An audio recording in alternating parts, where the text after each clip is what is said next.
Hello and welcome to Grace, Gratitude, and Generosity, the video ministry of Robbinsdale Parkway United Church of Christ.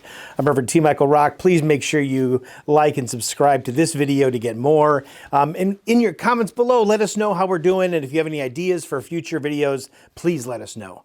This grace, gratitude, and generosity are just grounding principles in what we call the perennial tradition. And this is important, is to understand that in the midst of the perennial tradition, the things that are most true of all faith experiences, of all life, of all experiences throughout history are in this. So grace, gratitude, and generosity predate human beings. They're part of the natural world, the natural order of things. And one of the great things about our creation story and the creation stories of all different faith traditions and indigenous peoples is that humans, in almost every story, come at the very end of creation. First, there has to be this communication, this place of relationship between the things that are light and things that are in the shadows. There has to be relationships between things that grow, plants and animals and trees, things that communicate in different ways with the bees and the insects and all those different things. And then humans come along. And we have to remember that we are new to the game of creation.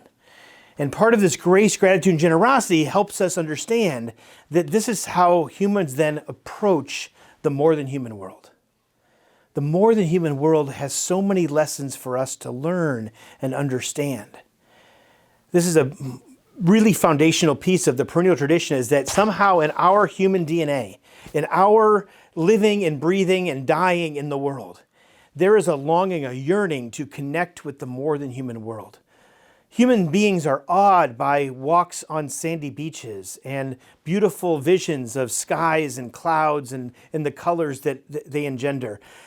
They're always in awe of looking at a full moon or some other form of light that comes into being.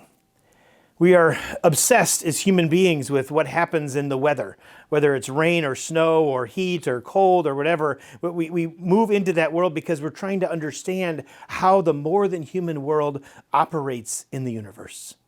This is a deep longing for human beings. And I hope and pray that as we move through this new season together, as we move through an understanding of when springtime comes, that this yearning actually is a deep yearning of faith. This yearning is a deep place of understanding who we are in the world and how we relate to all of the wisdom that exists in the world. We know now, as we look at the longevity of human history as well as the history of the universe, that the beings before us, the animals and the plants and the trees, they all talk to each other, and the waves and the wind. And now we're trying to understand once again that we can listen to the deep wisdom that calls us to be one, to be connected and be part of all of that wonder and beauty. So I hope and pray that this day, on this experience of opening up, that maybe we can ask the more than human world to teach us, to guide us, to help us to understand our own losses and our own sorrows.